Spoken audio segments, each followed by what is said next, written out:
Welcome everybody, Doug McKay on the close on the 24th of February 2012 for the 10th Friday video in a row, weekly video. We have the overall trend in the equity markets is long. Got above the 2011 highs today on a close.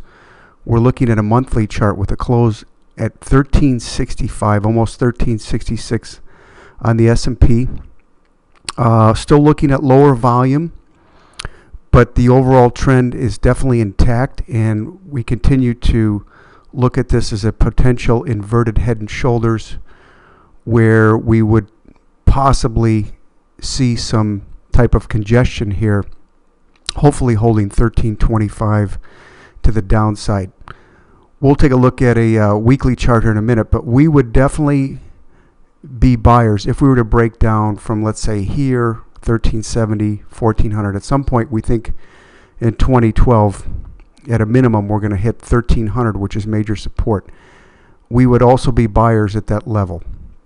And if 1300 did not hold, we would have a pretty tight stop on that, thinking that we would probably trade down through 1275 down to 1265, possibly 1250. But as it stands right now, the overall trend is long. Everybody's waiting for a pullback. Because everybody's waiting, it probably is not going to show up anytime soon. And but at the same time, I don't think this is an area where you'd want to get long. If you did, I would have some tight stops on some individual stocks. We are hedging right now, again, in the managed accounts. We are more long than short.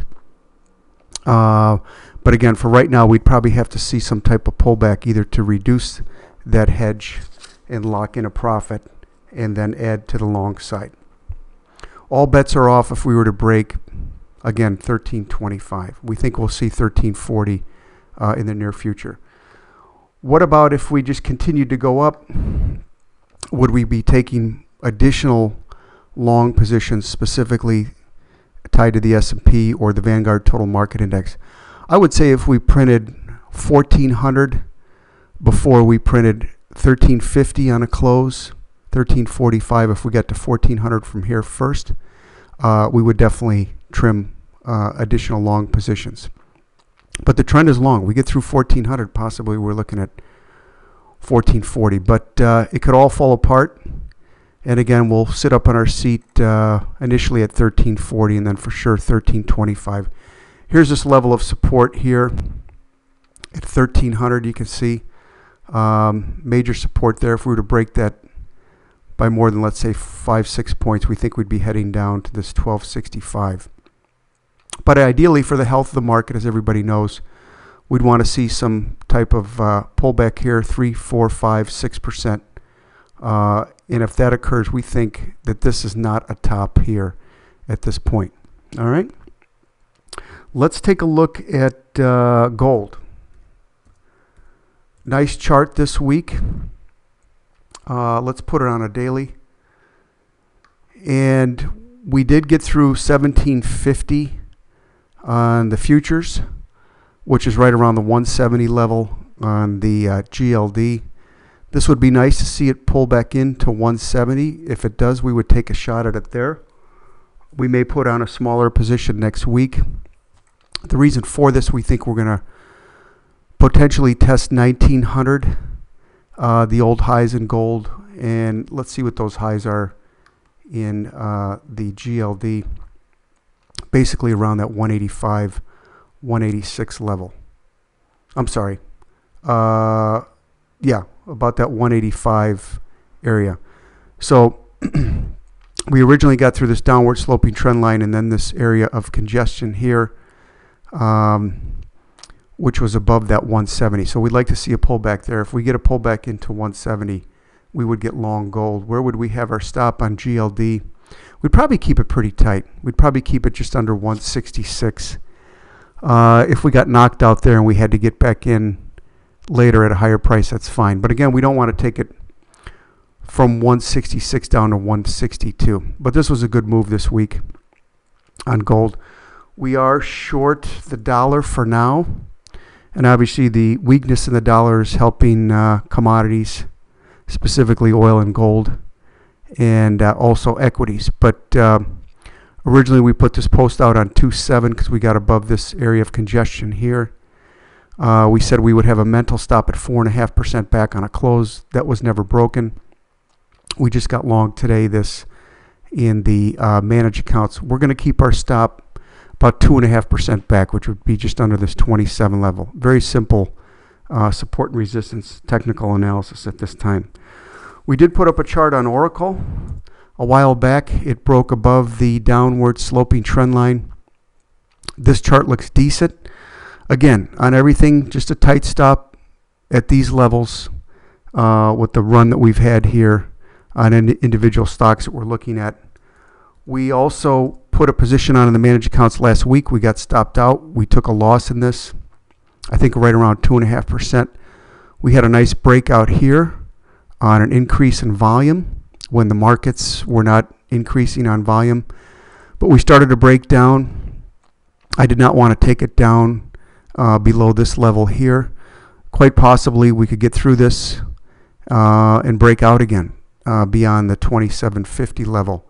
We'll see. You know, a lot of these charts look extended, and in some cases you might ask why you would be buying at highs, but the best time to buy is when you're breaking out of a base, going to open air above. But in any event, there's plenty of room above on Intel if that was to continue to break out. But for right now, we want to kind of keep the stops nice and tight on the any long positions we have. Let's take a look at IBM. This is a nice chart. At one time, this looked more like it was going to break down in a short. But again, this is a perfect example of something breaking out of a base on higher volume with continuation. And that's the case here on IBM. Let's take a look at the high yield, J&K. We'll deal with bonds a little bit here, maybe not treasuries. This is a high yield bond. It does have a good yield, and I believe it's in the 6 or 7% range. And this is a nice looking chart. It's not too far extended. I would have my stop right around the 50-day in this area of support, just under 39. We're at 39.96. So as far as a percentage on a stop basis, that's what's within our realm of risk tolerance.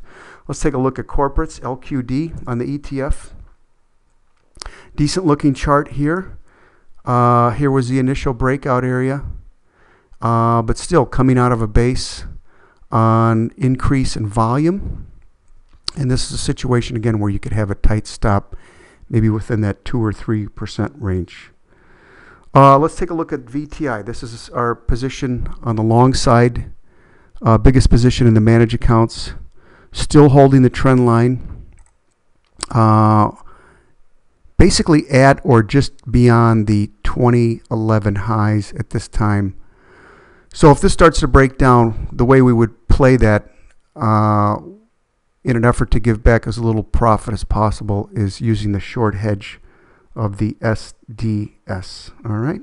So let's see. We checked out gold. Let's take a look at transports. Everybody's talking about, on the bear side, a lack of volume, which is true.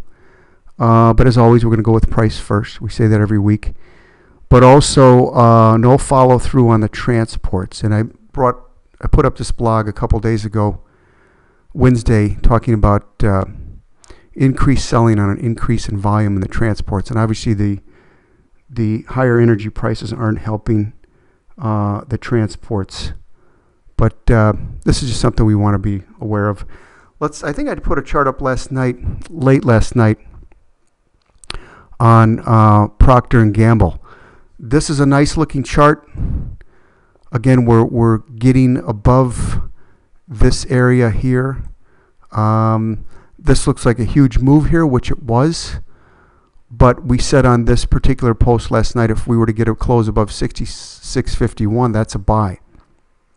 Even if we were to break down here, we would have our stop under Thursday's low, which is still, again, within our realm of risk tolerance, just a couple bucks back, which would probably be about 3.5%. All right, you guys, that's it. Gold miners are so-so. GLD looks good. Certain bonds look good. Treasuries are still in a trading range, but corporates and junk look good. Everybody, again, is waiting for the pullback. It may not happen anytime soon. And I think any pullback at this point, unless we see it looking differently technically, we believe is going to be bought.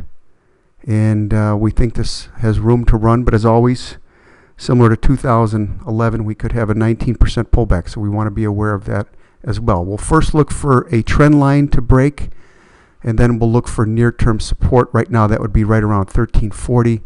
We'd be very concerned if 1320 broke. We would definitely be hedging. We would be buyers if we went all the way down to 1300. We'd play a bounce there. All right, you guys, that's it. Thanks, Doug McKay. We'll see you guys next week on the blog.